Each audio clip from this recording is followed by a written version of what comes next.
Utilisation générale du logiciel. Donc quand on est sur le module de programmation, on commence par rentrer ici la dimension de la pièce, largeur, hauteur et son épaisseur.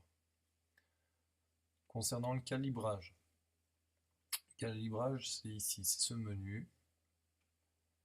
Et en fait, ça s'appelle ici activer barbage. On a l'outil qui se met ici automatiquement. On peut choisir un autre point d'entrée. Donc moi je vais commencer par calibrer ma pièce ici. Je vais dire, je renseigne ici combien j'enlève en millimètres en bas, à gauche. Donc ça, sur le X, c'est dans ce sens. L'axe des X, c'est horizontal. Ici, on le voit. Donc en X, j'enlève 5 mm à gauche et 5 mm à droite. Pour les Y, ici, j'enlève 5 mm en bas, 5 mm en haut. Donc ça veut dire qu'on a laissé 10 mm de surcote au débit. Si on veut enlever plus que 10, il faut augmenter le débit. Et ici, on peut augmenter la dimension de ce qu'on veut enlever. Donc 5 mm, c'est bien, c'est une cote qui est raisonnable. On va choisir l'outil qui effectue le calibrage. Donc ça nous ouvre une fenêtre ici pour choisir l'outil. Donc là, on a des outils d'ébauche et ainsi de suite.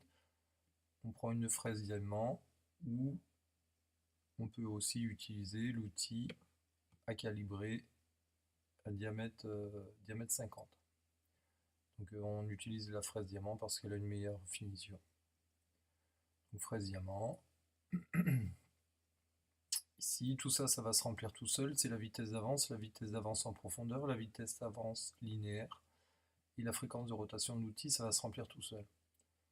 Je dois mettre la profondeur pour calibrer. Si mon panneau il fait 19, forcément je vais faire plus de 19, donc je vais mettre par exemple 25 mm de profondeur. Ensuite, le mode d'entrée dans la pièce. Alors soit je rentre introduction verticale, c'est-à-dire que l'outil se met là, à gauche du panneau, et il rentre verticalement, et ensuite il bouge. Soit je fais une introduction latérale, là l'outil se met en dehors du panneau, et il vient tout doucement en faisant une courbe et il usine. Et pareil pour la sortie, il fait le tour, et la sortie, il sort tout doucement en faisant une courbe.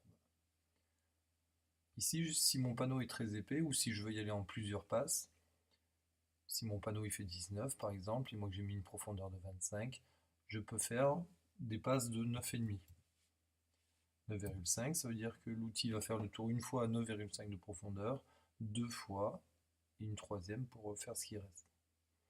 Alors il ne faut jamais tomber sur le chiffre qui correspond pile à l'épaisseur du panneau. Imaginons 9,5 et 9,5. Je vais avoir le bout de l'outil sur la deuxième passe qui va être à 9,5 plus 9,5, 19 mm. C'est pile au bout du panneau, pile au bout de l'outil en bas du panneau. Donc là, je vais provoquer des éclats. Je vais faire une passe à 12. Et la deuxième passe, elle se fera donc à 24. 24, c'est plus bas que mon panneau et ça me suffit. Donc là, à la rigueur, je peux mettre 24 de profondeur. Voilà. Donc là, on a les barbages qui se fait. On voit comment il est. Si on veut le modifier, on clique dessus.